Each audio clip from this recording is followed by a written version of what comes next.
নবী বলেন কোন মানুষ যদি সুবহানাল্লাহি ওয়া বিহামদিহি এই শব্দটা ফজরের পরে সূর্য ওঠার আগে 100 বার পড়ে, সূর্য ডুবার আগে 100 বার পড়ে, রাসূল বলেন তার চেয়ে উত্তম নেকি নিয়ে হাশরের ময়দানে আর কেউ উঠবে না।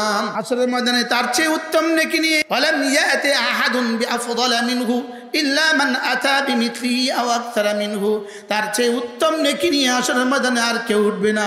এবার কল্পনা তো করুন তাসবিহটা কত ছোট, পুরস্কার কত বড়। আমার পীর মুর্শিদ হযরত নানুপুরি রাহমাতুল্লাহ আলাইহি বলতেন ওয়ামা আরসালনাকা ইল্লা রাহমাতাল লিল আলামিন, নবী রহমতে দো জাহার বরকতে উম্মতের জন্য অল্পের মধ্যে রব্বে করিম এতটা পুরস্কার ঘোষণা দিয়েছেন, পুরস্কার ঘোষণা দিয়েছেন।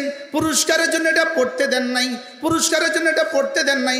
আমাদের বাচ্চারা 30 পারা মুখস্থ করে, পুরস্কারের জন্য পড়ে না। ও কি পুরস্কারের জন্য পড়ে বলে? যেমন ধরেন কোন বাবা যদি তার ছেলেকে ঘোষণা দেয় তুমি যদি ম্যাট্রিকে A+ পাও তোমাকে একটা মোটরসাইকেল দিয়ে দিব। এবার ছেলে পড়ছে পড়ছে পড়ছে, রাতেও পড়ে, দিনেও পড়ে, সকালেও পড়ে, সন্ধ্যাও পড়ে, ছেলের এক নেশা মোটরসাইকেল মোটরসাইকেল মোটরসাইকেল। লেকিন বাবা খুশি, ও পড়ছে, মোটরসাইকেল দেওয়ার জন্য বাবা খুশি না, বাবা খুশি হলো পড়ছে, ওর আগামী 40 বছরের ফিউচার সুন্দর হবে। বাবাও খুশি, ছেলেও খুশি। ছেলে খুশি কি পায়া আর বাবা খুশি কি পায়া? ছেলের পড়া পায়া। সুবহানাল্লাহ বলবেন না। এখন আমি আর আপনি আমরা তো মাখলুক, মাখলুক খুশি মাখলুক পায়া, রব খুশি আমার ইবাদত পায়া। তাহলে রব কি আমাকে জান্নাতের পুরস্কারের ঘোষণা দিয়েছেন আমাকে খুশি করার জন্য না রবকে খুশি করার জন্য? রব জান্নাত বানিয়েছেন আমার জন্য, ইবাদত বানিয়েছেন নিজের জন্য। আচ্ছা আপনি একটা বাড়ি বানালেন, 5 কোটি টাকা ব্যয় আপনার বাড়ি হয়ে গেল, আপনি এবার রাজমিস্ত্রির পুরস্কার দিবেন। এত সুন্দর বাড়ির পুরস্কারটা আপনি ওকে কত দিবেন? 10 কত দিবেন? কর না 50,000। আচ্ছা আমেরিকা থেকে আসলে না 1 লাখ। 5 কোটি তো দিতেন, 2 কোটি তো দিতেন না, 50 লাখ তো দিতেন না। এত সুন্দর বাড়িতে এত বড় এত অল্প পুরস্কার কেন?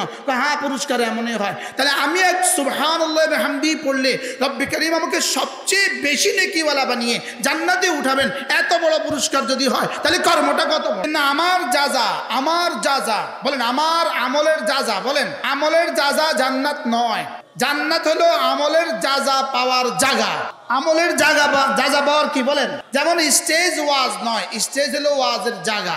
বলেন আমাদের সংসদ ভবন আইন নয়, সংসদ ভবন আইন প্রণয়নের জায়গা। জান্নাত পুরস্কার নয়, জান্নাত পুরস্কার পাবার জায়গা। এবার পুরস্কার পাওয়ার জায়গাটাই যদি এত দামি হয় তো পুরস্কারটা, এই জন্য ইবাদতের পুরস্কার যদি জান্নাত দিয়ে দেওয়া হয় তো ইবাদতের পুরস্কার ইবাদতকে অপমান করা হলো। ইবাদতের পুরস্কার জান্নাত নয়, জান্নাত হলো ইবাদতের পুরস্কার নেওয়ার জায়গা। ইবাদতের পুরস্কার হলো আল্লাহ তাআলার দিদার। এই জন্য আল্লাহর দিদার নসিব হয়ে গেলে তো সমস্ত জান্নাতের সমস্ত নেয়ামতকে হিচে নিস্ত মনে হবে কিছুই না। আচ্ছা যেমন ধরুন ছেলে ইতালি থাকে, এবার বিয়ে হয়ে গেছে, 10 বছর পরে শ্বশুর বাড়িতে আসছে। এবার শাশুড়ি কি পরিমাণ ইন্তজাম, পুরো বাড়ি সাজানো গোছানো, পুরো কার্পেট দামি, সোফা সেট দামি, খাটও নতুন, সব নতুন। এবার মাগরিব থেকে এশা গেল, এশা থেকে রাত 12টা গেল, 12টা থেকে রাত 2টা গেল, 2টা থেকে ফজর নামাজ হয়ে গেল। ভিতর থেকে কেউ আর এ রুমে আসলো না, শুধু ওরে এত দামি দামি জিনিসের মধ্যে রেখে দিল। এবার ফজরের পরে জামাই কি বলবে? এই সোফা সেটে আগুন লাগায় দেয়, বলবে কি বলবে না? কেন? ও সোফা সেটের জন্য আসছে এখানে। তাহলে জান্নাতের হুর আর জান্নাতের গেলমান সব হলো কি? জান্নাতের আসবাব। এটা আমার ইবাদতের নিরেট পুরস্কার নয়, এগুলো ইবাদতের পুরস্কার নেওয়ার মাহলকে সাজানোর জন্য দিয়েছে। ইবাদতের পুরস্কার দেওয়ার জন্য নোবেল বিজয়, নোবেল প্রাইজটা কি ঢাকাতে দেয়, দিল্লিতে দিব এটা না কুমিল্লা দেয়? এটা কোথায় দেয়? সুইজারল্যান্ডে দেয়। এটা কোথায় দেয়? ফ্রান্সে দেয়। না এটা দামি পুরস্কার, এর জন্য একটা জায়গা লাগে। তো জান্নাতে আল্লাহ তাআলার দিদার সবচেয়ে দামি, এই জন্য জায়গা লাগে। জায়গাটা হলো জান্নাত। জান্নাতে তোমাকে আল্লাহকে দেখার জন্য যোগ্যতা লাগবে, এই যোগ্যতা দুনিয়াতে নাই। দুনিয়াতে তো তুমি 1000 পাওয়ারের বাল্বের দিকেও তাকাইতে পারো না, দুনিয়াতে তো তুমি সূর্যের দিকেও তাকাইতে পারো না, দুনিয়াতে তুমি আল্লাহর দিকে তাকাইবা কেমনে? এই জন্য জান্নাতের আমাদের ইবাদতের মূল পুরস্কার কি? আল্লাহ পাকের কি? দিদার। আল্লাহ পাকের দিদার যদি আমাদের ইবাদতের মূল পুরস্কার হয় তাহলে আমাদের ইবাদতটার দাম কত? এই জন্যই তো লাসাজদাতুন ওয়াহিদাতুন খায়রুম মিনাদ দুনিয়া ওয়া মা ফিহা, একটা সেজদা দুনিয়ার মধ্যে যা আছে তার চেয়েও দামি। একবার সুবহানাল্লাহ, একবার সুবহানাল্লাহ ও সুবহানাল্লাহি ওয়াল হামদুলিল্লাহি তামলান ও সুবহানাল্লাহ আযম মিন উহুদ। একবার সুবহানাল্লাহ আযম মিন উহুদ, শুধু উহুদ বুঝছি, আযম মিন উহুদ কদ্দুর, উহুদের ওজন কদ্দুর পৃথিবীর কেউ জানে না, আযম মিন উহুদ কদ্দুর জিবরিলও জানে। পুরস্কার কত বড় বলেন?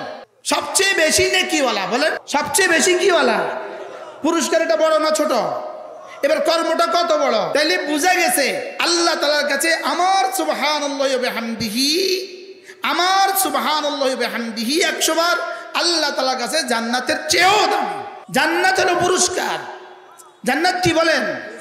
ইবাদত দামি না পুরস্কার দামি? কর্ম দামি হয় না পুরস্কার দামি হয়? 5 কোটি টাকার বাড়ি 5,000 টাকা পুরস্কার কেন? কর্ম দামি, পুরস্কার অল্প হয়। এবার সুবহানাল্লাহি ওয়া বিহামদিহি যদি 100 বার পড়ে, তাইলে যদি জান্নাতের সবচেয়ে বেশি নেকি বলা হয়ে জান্নাতে তোলে, এবার সুবহানাল্লাহি ওয়া বিহামদিহির কত দাম আর পুরস্কারের কত দাম? কি ভাই, তাহলে আমাকে পুরস্কারটা ঘোষণা কেন দিলেন? পুরস্কার দিয়েছেন লোভ দেখিয়ে পড়িয়ে নেওয়ার জন্য। মূলত লোভ পুরস্কার উদ্দেশ্য নয়, পড়ানো উদ্দেশ্য। তাহলে আমি কি এটা পড়বো না? পড়বো না কবরে না দুনিয়াতে? দুনিয়াতে আগামীকালকে থেকে পড়বেন। একবার লাকসাম আমার বয়ান ছিল, বয়ান শেষে নামার পরে এক ভদ্রলোক বললেন, হুজুর আমি আপনার বয়ান করা থেকে শুরু করে পড়তে শুরু করছি, 2700 বার হয়ে গেছে। কি একবার আপনাদের এই কচু আসতেছিলাম আমি রহিমানগর, এক বেটা দৌড়ে আসে গাড়ির পাশে, হুজুর গাড়িটা নামান, একটু গ্লাসটা নামান। তা আমি না গাড়িটা গ্লাস নামাইছি, বলতেছি হুজুর আপনি একবার বয়ান করছেন 10 বার সূরা ইখলাস পড়লে জান্নাতে একটা ঘর হয়, আমি আজকে 200 বার পড়ছি। এখন আপনাকে দেখে এই সংবাদ দিতে দৌড়ে চলে আসছে। সুবহানাল্লাহি ওয়া বিহামদিহি পড়েন, সুবহানাল্লাহি ওয়া বিহামদিহি, সুবহানাল্লাহি ওয়া বিহামদিহি, সুবহানাল্লাহি ওয়া বিহামদিহি। আল্লাহ তাআলা বলেন ফাসাব্বিহ বিহামদি রাব্বিক ক্বাবলা তুলুইশ শামসি ওয়া ক্বাবলা গুরুবিহা ওয়া মিন আনাইল লাইল ফাসাব্বিহ ওয়া আতরাফান নাহার লাআল্লাকা তারদা। রব্বুল আলামিন বলেন আপনি তাসবিহ পড়ুন, ফাসাব্বিহ বিহামদি রাব্বিক, আপনি আপনার রবের হামদ মাখা তাসবিহ পড়ুন। করাচি হযরত আল্লাহ রাহমাতুল্লাহ আলাইহি বলেন আল্লাহ তাআলা সাব্বিহু বলেছেন অনেকবার, বহুবচন বলেছেন অনেকবার, সাব্বিহ বলেছেন, সাব্বিহ ওয়াহিদ বলেছেন, এই শব্দটাকে এক বচন বলেছেন আল্লাহ তাআলা 29 বার। সুবহানাল্লাহ। সাব্বিহ কোরআন শরীফে আছে মোট 29 বার। কতবার?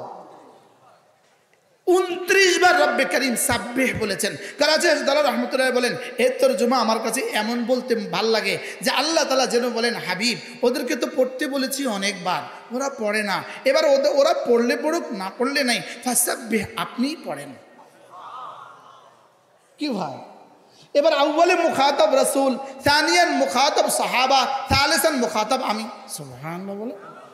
তাহলে এবার ফাসাব্বির তরজমা কি? আল্লাহ তাআলা যেন আমাকে বলছেন এই শোনো, কেউ পড়লে পড়ুক, না পড়লে নাই, তুমি পড়বা। তাহলে পড়েন সুবহানাল্লাহি ওয়া বিহামদিহি, সুবহানাল্লাহিল আযীম। আরেক হাদিসে আল্লাহর নবী বলেন মান ক্বালা সুবহানাল্লাহি ওয়া বিহামদিহি 100 মাররা হুত্তাত খাতায়াহু ওয়ালাউ কানাত মিসলা যাবাদিল বাহর।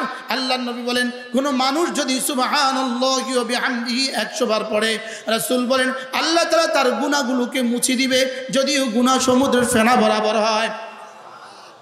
আচ্ছা ইমানদারির সাথে বলেন তো দেখি, সর্বোচ্চ আমার সময় লাগে 5 মিনিট, হুজুরের লাগবে 10 মিনিট। যার হৃদ কলিজায় আল্লাহর ভালোবাসা যদ্দূর তার তত বেশি সময় লাগবে। আপনাদের লাগবে 3 মিনিট, কারণ আপনারা এক্সপার্ট যে, এই জন্য।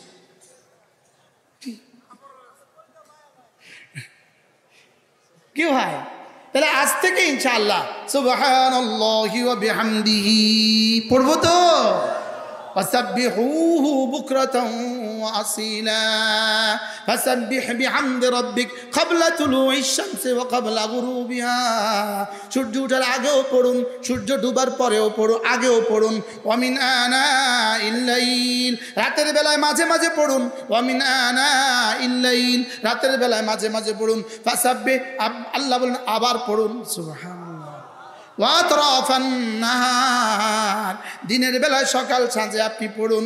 রাসূল যেন জিজ্ঞেস করলেন আল্লাহ আমি যদি এভাবে পড়ি, সকালেও পড়ি, সন্ধ্যায়ও পড়ি, দিনেও পড়ি, রাতেও পড়ি, আমার জিহ্বাকে যদি আমি বেশি বেশি তাসবিহ দিয়ে সিক্ত করি, আপনি আমাকে কি দিবেন? রব্বুল আলামিন বলেন লাআল্লাকা তারদা, কথা দিলাম তোমাকে এই পরিমাণ দিব, এই পরিমাণ দিব, এই পরিমাণ দিব, যেন তুমি খুশি হয়ে যাও। হাকিমুল উম্মাত মুজাদ্দিদ মিল্লাত আশরাফ আল্লাহ মারকাদা তিনি বলেন লাআল্লাকা তারদা, এটা কোরআনে কারীমে রব্বে কারীম যত কিছু দিবেন বলেছেন, যত নবীকে যত কিছু দিবেন বলেছেন, রাসূলকেও যত কিছু দিবেন বলেছেন, সমস্ত জান্নাতীদেরকে যত কিছু দিবেন বলেছেন, লাআল্লাকা তারদা সবচেয়ে বড় পুরস্কারের ঘোষণা। এটা কি বলেন? বলেন সবচেয়ে বড় পুরস্কার, বলেন সবচেয়ে বড় পুরস্কার। লাআল্লাকা তারদা, রব্বুল আলামিন বলেন, হযরত মাওলানা তারেক জামিল দামাত বারাকাতুহু তিনি লাআল্লাকা তরজমা এভাবে বলেন, তিনি বলেন লাআল্লাকা তারদা, আল্লাহ তাআলা বলেন লাআল্লাকা তারদা, किसी को यूं दूंगा, किसी को यूं दूंगा, किसी को यूं दूंगा, किसी को यूं दूंगा और आपको यूं दूंगा। কাউকে এভাবে দিব, কাউকে এভাবে দিব, কাউকে এভাবে দিব, আর আপনাকে আমি এভাবে দিব। লাআল্লাকা তারদা, যেদিন এই আয়াতে কারিমা নাজিল হলো, ক্বালা বাদু আলে মুহাম্মদ, আল্লাহর নবীর পরিবারের কেউ একজন বলে ফেললেন, ইদান আনা ফিল জান্নাহ, তাইলে তো আমিও জান্নাতি। আপনারাও সবাই বলেন আমিও জান্নাতি, বলেন আমিও জান্নাতি, বলেন বলেন আমিও জান্নাতি, খুশি হয়ে যান আলহামদুলিল্লাহ, বলেন বলেন আমরা সবাই জান্নাতি। ক্বালা বাদু আলে মুহাম্মদ, রাসূলের বিবিদের কেউ বলে ফেললেন, ইদান আনা ফিল জান্নাহ, তবে তো আমিও জান্নাতি। এবার অন্যরা জিজ্ঞেস করলেন, লাআল্লাকা তারদার মধ্যে তুমি জান্নাতি কে বলেছে, তুমি জান্নাতি কেমনে বুঝলা? তিনি বলেন, ওয়ালা ইয়ারদার রাসূল ওয়া আহাদুম মিন উম্মতিহি ফিন্নার, আল্লাহ তাআলা বলেছেন হাবিব আমি আপনাকে খুশি করে দিব, আর আল্লাহ তাআলা আল্লাহ রাসূল যতক্ষণ পর্যন্ত আমি জাহান্নামে থাকবো ততক্ষণ রাসূল খুশি হবে না। তাহলে আমাকে জান্নাত জাহান্নাম থেকে বের করে আমাকে জান্নাত দিতেই হবে আল্লাহ তাআলা তার রাসূলকে খুশি করার জন্য। কি ভাই, এজন্য ওয়ালা সাউফা ইউতিকা রাব্বুকা ফাতারদা, ওয়ালা সাউফা ইউতিকা রাব্বুকা ফাতারদা। সুবহানাল্লাহ। এবার হাকিমুল উম্মত মুজাদ্দিদ মিল্লাত আশ-শাবায়না আল্লাহ মারকাদা তিনি বলেন, রব্বে কারীম তাসবির পুরস্কার ঘোষণা দিয়েছেন লাআল্লাকা তারদা, তাসবির পুরস্কার ঘোষণা দিয়েছেন লাআল্লাকা তারদা। হাকিমুল উম্মত বলেন লাআল্লাকা তারদা এটা রাসূলের জন্য খাস না, কিয়ামত পর্যন্ত আনেওয়ালা উম্মতের জন্য যেই তাসবিহ পড়বে তাকেই রব্বে কারীম লাআল্লাকা তারদা করে দিবে। এজন্য হাকিমুল উম্মত মুজাদ্দিদ মিল্লাত আশ-শাবায়না আল্লাহ মারকাদা বলেন, আলা বিযিকরিল্লাহি তাতমাইন্নুল কুলুব, জিকিরের দ্বারাই আল্লাহ তাআলা ইতমিনানে কলব দিয়ে দেন, জিকিরের দ্বারাই অশান্ত দিলকে শান্ত করে দেন। হাকিমুল উম্মত বলেন এটা হলো জিকিরের দুনিয়াবি পুরস্কার। সুবহানাল্লাহ। এটা জিকিরের কি পুরস্কার? আশ্চর্য না? এটা জিকিরের দুনিয়াবি পুরস্কার না জান্নাতের পুরস্কার? দুনিয়াবি পুরস্কার। জিকিরের দ্বারাই আল্লাহ তাআলা ইতমিনানে কলব নসিব করে দিবেন, অশান্ত দিলকে আল্লাহ তাআলা জিকিরের দ্বারাই শান্ত করে দিবেন, এটা দুনিয়ার পুরস্কার। কারণ রব্বে কারীম কি বলছেন, আলা বিযিকরিল্লাহি তাতমাইন্নুল কুলুব, জিকিরের দ্বারাই শান্ত করে দিব।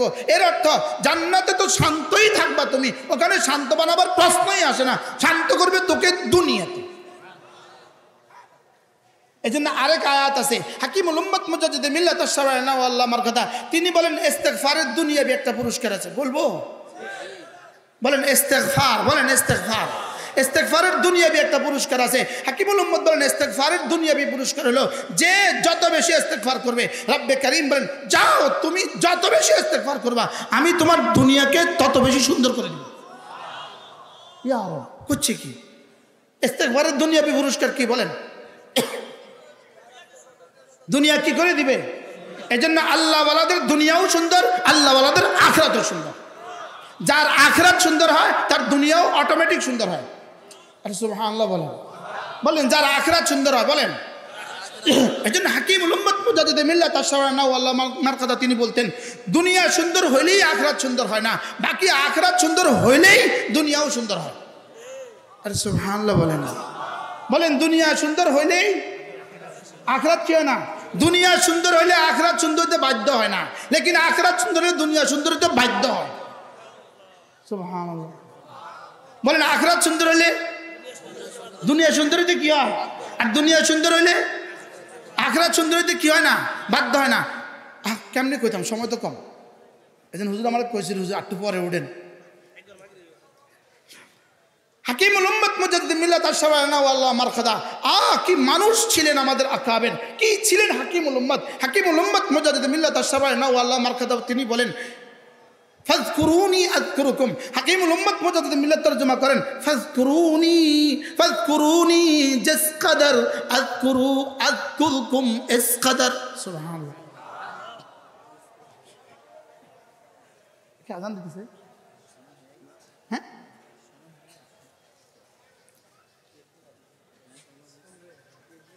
হ্যাঁ, মাশাআল্লাহ।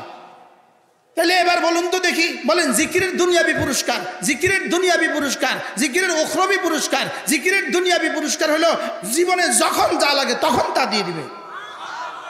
ইউমাত্তিউকুম মাতাআন হাসানা, ইউমাত্তিউকুম মাতাআন হাসানা। আল্লাহ তাআলা বলেন ইস্তিগফারের দুনিয়াবি পুরস্কার তোমার জীবনে যখন যা লাগে সব দিয়ে দিবে। এজন্য ওয়ানিস্তাগফিরু রাব্বাকুম ইন্নাহু কানা গফফারা ইউরসিলিস সামা আলাইকুম মিদরারা ওয়া ইউমদিদকুম বিআমওয়ালিন ওয়া বানিন ওয়া ইয়াজআল লাকুম জান্নাতিন ওয়া ইয়াজআল লাকুম আনহারা। তুমি ইস্তিগফার বাড়াও, যাও তোমার যা লাগে সব দিন। আমি বলি ছেলে হয় না ইস্তিগফার বাড়ান, মেয়ে হয় না ইস্তিগফার বাড়ান, ছেলের বিয়ে হয় না ইস্তিগফার বাড়ান, মেয়ের বিয়ে হয় না ইস্তিগফার বাড়ান, মাদ্রাসা চাল নাই ইস্তিগফার বাড়ান। কি ভাই, ওস্তাদের বেতনের ব্যবস্থা নাই ইস্তিগফার বাড়ান। তাহলে ইস্তিগফারের পুরস্কার কি কি বলেন? কি কি? জীবনে যা লাগে সব। জিকিরের পুরস্কার কি কি? জীবনে যা যা লাগে সব।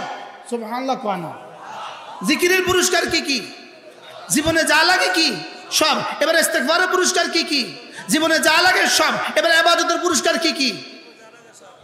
দুনিয়া আখিরাতে যা লাগে সব। কোনোভাবেই আমাদের ইবাদতের পুরস্কার জান্নাত নয়। আমাদের ইবাদতের পুরস্কার জান্নাত নয়। ইবাদতের পুরস্কার দুনিয়া সুন্দর, ইবাদতের পুরস্কার আখিরাত সুন্দর। আরে সুবহানাল্লাহ বলেন। আর জান্নাত হলো পুরস্কার নেওয়ার জায়গা। জান্নাত কি? তো জায়গা যদি এত দামি হয়, পুরস্কার কত দামি? সুবহানাল্লাহ বলেন। আল্লাহ আমাদের সবাইকে কথাগুলো বোঝা মানা সহজ করে দেন। সকলে বলেন আমিন।